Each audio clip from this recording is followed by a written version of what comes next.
ನಮಸ್ಕಾರ ರೀ ಎಲ್ಲ ಮಂದಿಗ. ನೋಡ್ರಿ ಮನೆದಿಂದ ಬಂದು ಇಲ್ಲಿ ನಮ್ಮ ದೋಸ್ತನ ಹೋಟೆಲ್ ಅದ. ನಮ್ಮ ದೋಸ್ತನ ಹೋಟೆಲ್ದಾಗ ಬಂದಿದ್ದೇವೆ. ಹೋಟೆಲ್ ಅದ ರೀ. ಈಗ ಚಾ ಕುಡಿತೇವ್ರಿ. ಚಾ ಕುಡ್ದು ಇಲ್ಲೇ ಕೆಲಸ ಮಾಡ್ತಾನ. ಚಾ ಹೆಂಗದ ರೀ ನಮ್ಮ ದೋಸ್ತಂದು? ಚಾ ಹೆಂಗದ ರೀ ಸರ? ಚಾ ನೀವು ಕಸ್ಟಮರ್ ಏನು ಆಫರ್ ಅದ ಚಾದು? ಅಲ್ಲ ನಮ್ಮ ದೋಸ್ತ ಕೇಳ್ರಿ ತಾಂಡ ಬಂದ್ ನೋಡ್ರಿ. ನೀವು ಹೇಳ್ರಿ ಏನ್ರೆ ಚಾ ಏನು ಆಫರ್ ಅದ ರೀ? ಆಫರ್ ಇಟ್ರಿ ಏನು ಹಂಗಂದ್ರೆ ಹೆಂಗ್ರಿ ನೀವು? ಚಾ ಏನ್ರಿ ಆಫರ್ ಇಡ್ಬೇಕಲ್ಲ ರೀ ಅಣ್ಣ. ಚಾದ ಏನ್ ಆಫರ್ ಅದ? ಎಷ್ಟು ಆಫರ್ ಅದ ರೀ? ಬರ್ರಿ 1 by 1 ಫ್ರೀ ಇದೆ ಚಾ. ಸಬ್ಸ್ಕ್ರೈಬ್ ಮಾಡ್ಕೊಂಡ್ ಬಂದ್ರಿ ಏನ?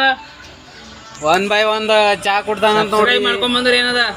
ಇದು ಇಲ್ಲೇ ಕಮಲಾನಗರ್ ತಾಲೂಕ್ ಆಳಂದ್ ಡಿಸ್ಟಿಕ್ ದಾಗ ಬರ್ತು ನೋಡ್ರಿ ಇದು. ಬರ್ರಿ ಸರ್ ಬಂದ್ ನೋಡ್ರಿ ಮ್ಯಾಗ ಮಿಲನ್ ಚೌಕ್ ಅದ ಚಾ. ಮಿಲನ್ ಚೌಕ್ ಚಾ